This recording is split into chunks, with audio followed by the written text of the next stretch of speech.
right. So I did get the thumbs up that our online folks are with us. Welcome everyone who is online and who is in the sanctuary to this forum that is asking, what can faith in action look like for each of us post-election?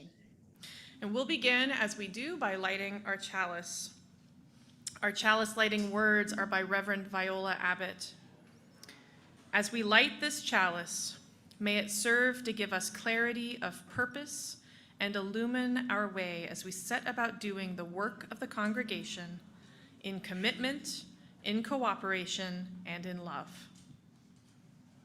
So welcome once again. I'm Reverend Sarah. I use she, her pronouns. I'm the Director of Community and Faith Development here at OUUC. And welcome to this forum and this time together.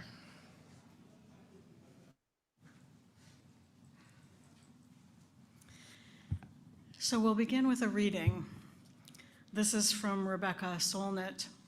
So I invite you to just get comfortable where you are to take in these words. They want you to feel powerless and to surrender and to let them trample everything, and you are not going to let them. You are not giving up, and neither am I. The fact that we cannot save everything does not mean we cannot save anything, and everything we can save is worth saving. You may need to grieve or scream or take time off, but you have a role no matter what. And right now, good friends and good principles are worth gathering in. Remember what you love. Remember what loves you.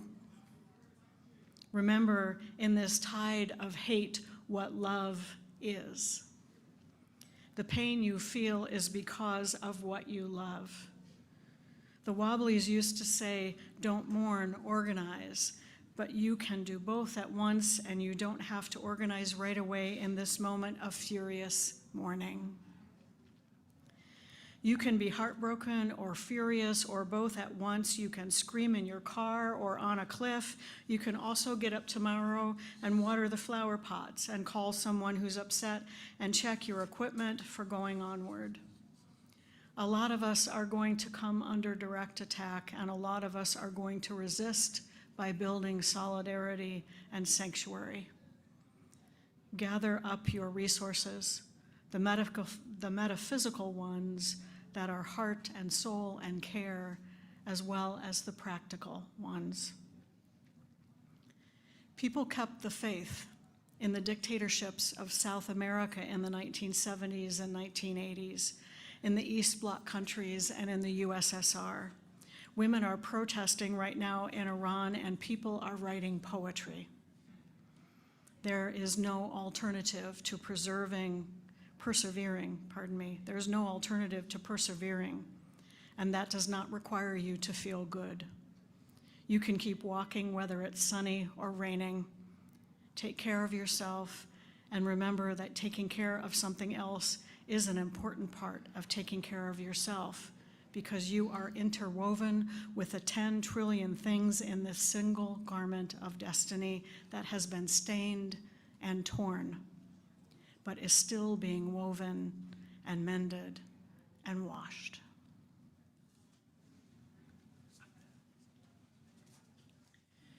Thank you, Reverend Mary. And again, that reading was by Rebecca Solnit. So we envisioned a time for small group conversation with this forum. And we will be asking you in a moment to move about and find groups of between 5 and 7 people to talk to. If you're online, we'll have breakout rooms. And we have 2 sets of discussion questions for you. This first set, which will also be on a slide and posted in the chat, so you don't have to remember, but I'm going to read it out loud to you. No need to take notes. The first set of questions will be, what is particularly close to your heart? What makes your heart ache? And what makes your heart sing with joy? And what values are important to you right now? How can those values be guideposts in these times? So those will be the first set of questions.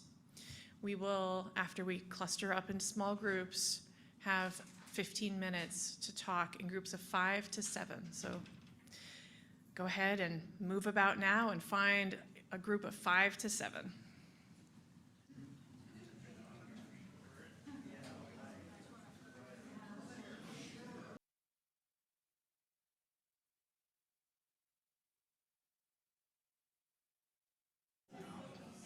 Just give me the thumbs up when they're here. So I invite everyone to start wrapping up your conversations. And we will be transitioning in a minute to our second set of questions. You can stay where you are.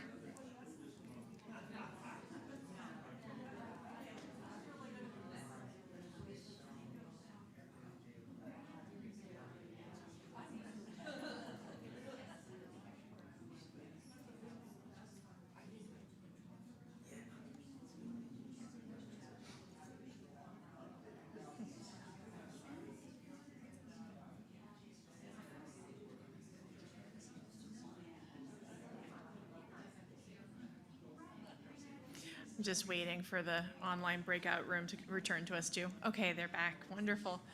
So you can stay in the same groups that you're in, but we will transition now to our second set of questions. And again, these will be up there, so you don't need to take notes as I read them. But our second set of questions are, how can you put your values and your heart into action now? And how can we put our values into action now? We'll have 15 minutes again for conversation on these second set of questions, and then we'll be bringing everyone back together to report out, and we will record some of the ideas generated of how we can put our values into action now. So 15 minutes for small group conversation, and then we'll come back to whole group and we'll capture some of the ideas. All right? So engage with that second set of questions. Thank you.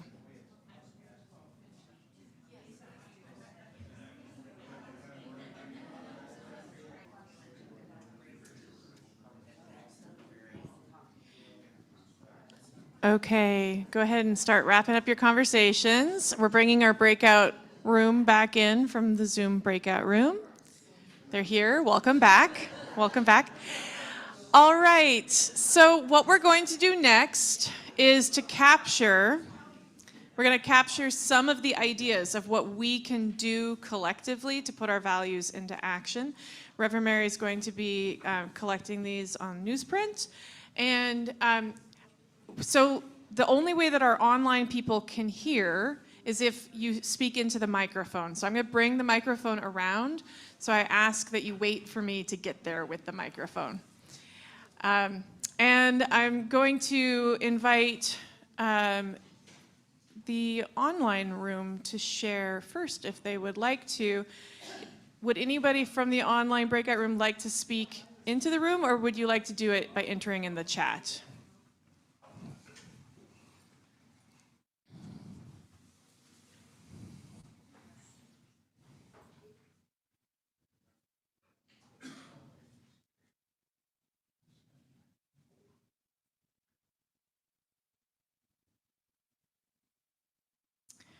All right.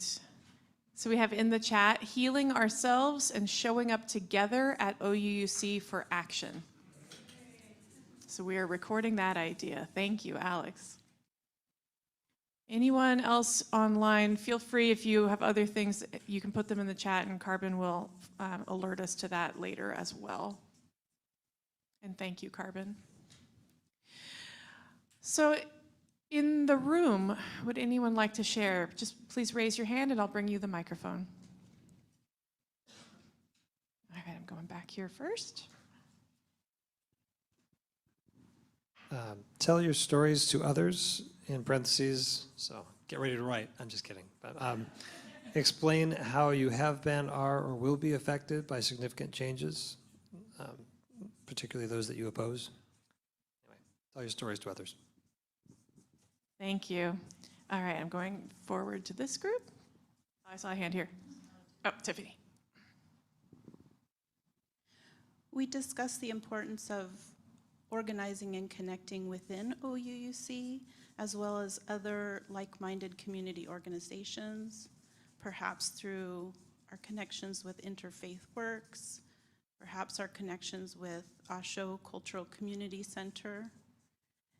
And then in discussion about conservative Christians, we discussed the importance of not othering anyone, even those who have different values than us, and knowing that they are our neighbors and people we work with and our family members, and othering is at the heart of the problem. So we want to resist that urge, as well as the 3 R's, which were shared as respect, respect, and respect. Thank you. All right. And going off of the last speaker, I would say be kind to others. Be relentlessly kind. Regimes thrive off of hate and isolation, so be kind to others.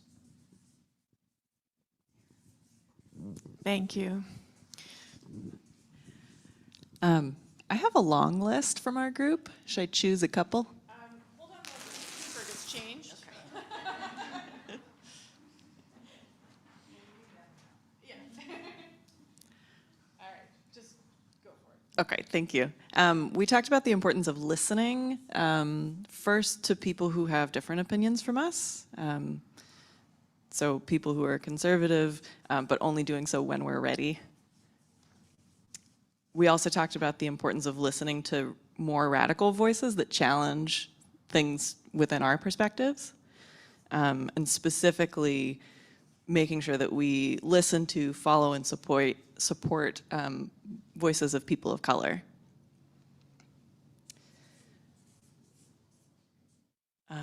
Other things, we talked about the importance of countering lies and not just letting them go unchallenged.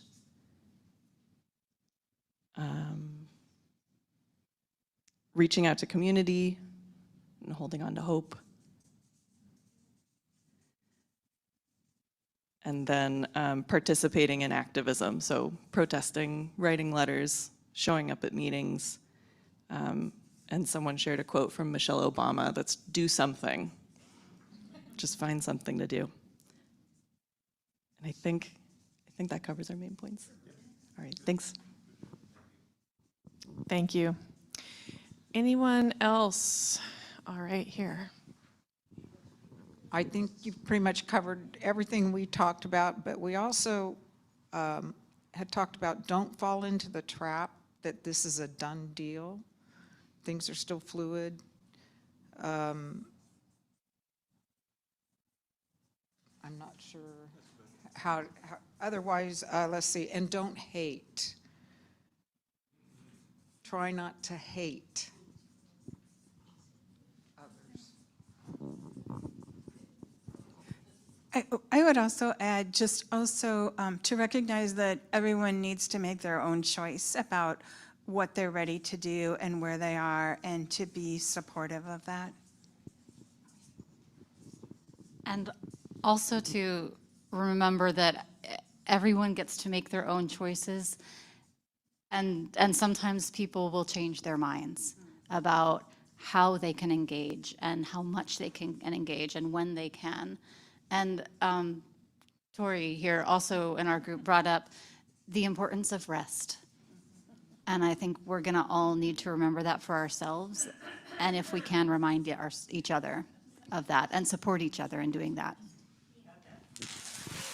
All right, and we have online, Gregory shares, expand our partnerships and deepen our relationships with Share the Plate recipients and other faith communities. Turn after church forums and sessions to an action hour. So we'll pause for a moment for Reverend Mary to have a chance to write that. So expand our partnerships and deepen our relationships with Share the Plate recipients and other faith communities. And turn after church forums, sessions to an action hour.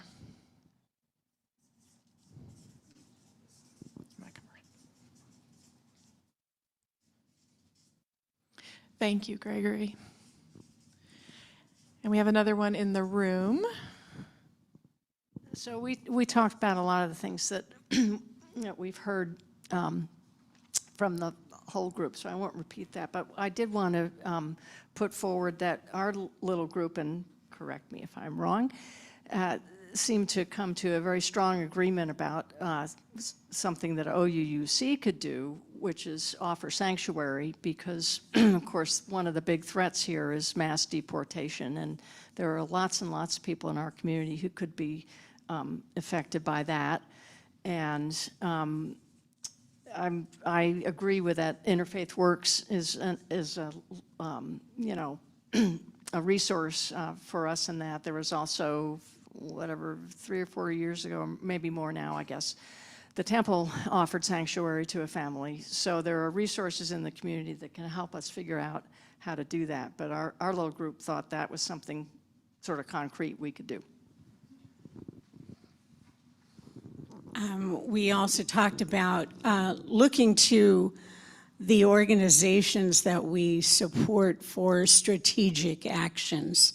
We can't do everything, but I've heard that we need to focus on preventing damage. Also, the term was used, engage in non-confrontational validation, which I had never heard before in discussions with people who think differently than we do.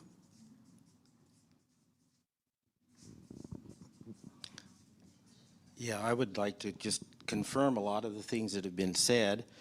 And we also talked about participating in Soul Matters Saturday workshop here. I think just attending Sunday services is encouraging, like this morning was. Give each other grace.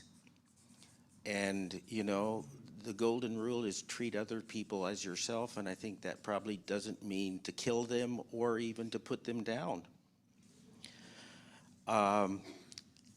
Connect with impacted individuals, support trans family acquaintances, and connecting with Reverend Sarah's Faith in Action email to keep connecting with each other.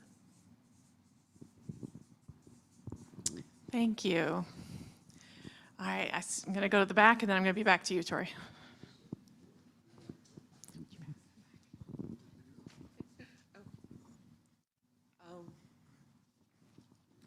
Hi.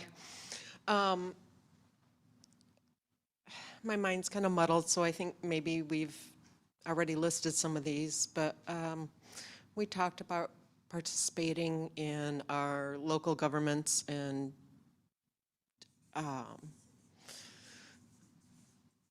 participating, going to meetings, running, being active and keeping them accountable. And then also, as a form of self-care, being grateful for the good things. I just want to mention that about 10 years ago, some of us here at church formed a group called Justice Not Jails. And at that time, we lobbied the county to get the sheriff not to hold people who had been released out of prison so that ICE could come and pick them up. And they actually passed a county ordinance at that time based on some of our lobbying. And but I think we need to make sure that the current sheriff, who's kind of a wild card, I think, adheres to that. And so I want to be lobbying the county commissioners, who I think we have a good county commission now. I think they'll be responsive, but we need to make sure that they don't have control over the sheriff, but they can pass ordinances, and they can make sure the sheriff is kind of following the law. And I think we can also lobby the sheriff to do the right thing. So if anybody wants to work with me on that, then get in touch with me, Steve Tilley, and I can put you on the Justice Not Jails mailing list if you like.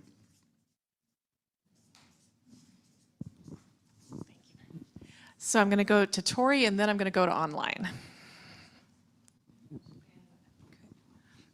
the other thing is to balance and to remember that it's still okay to be happy.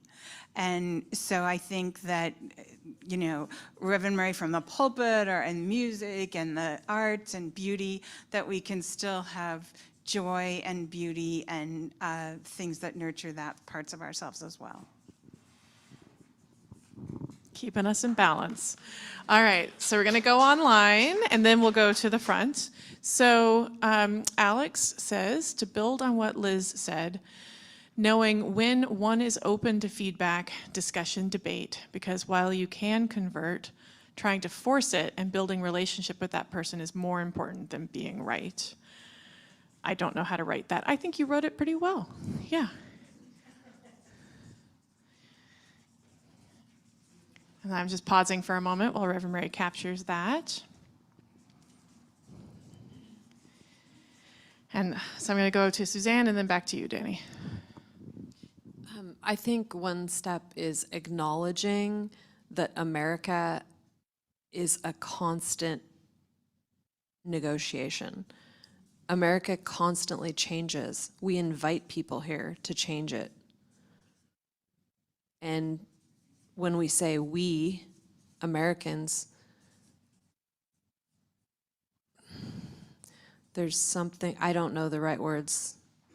I'm not as eloquent as Alex when she doesn't know the right words, but just acknowledging that we're mostly white here, and we aren't the demographic, like we aren't representing America.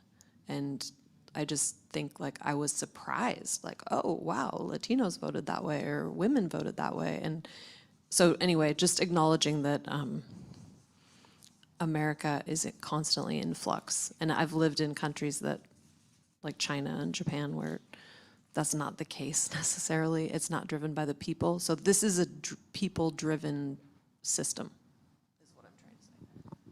Thank you, Suzanne. All right, I'm going to Danny, and then I do note we are almost out of time, so just.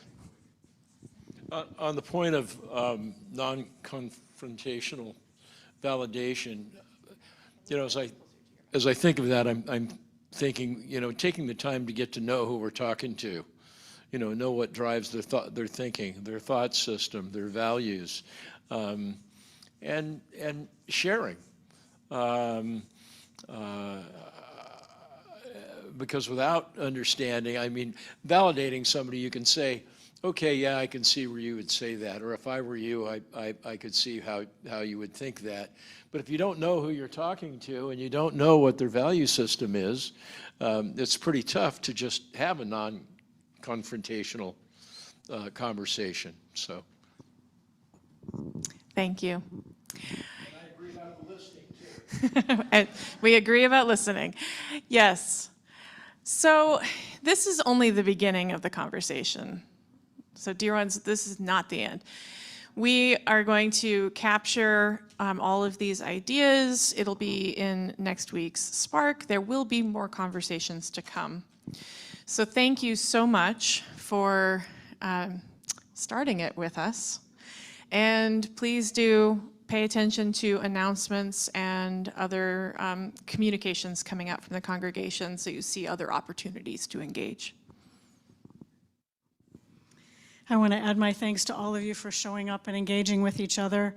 I watched you hold each other with such care as you shared, and I watched you really think about what is ahead of us and how we might be present for that as well.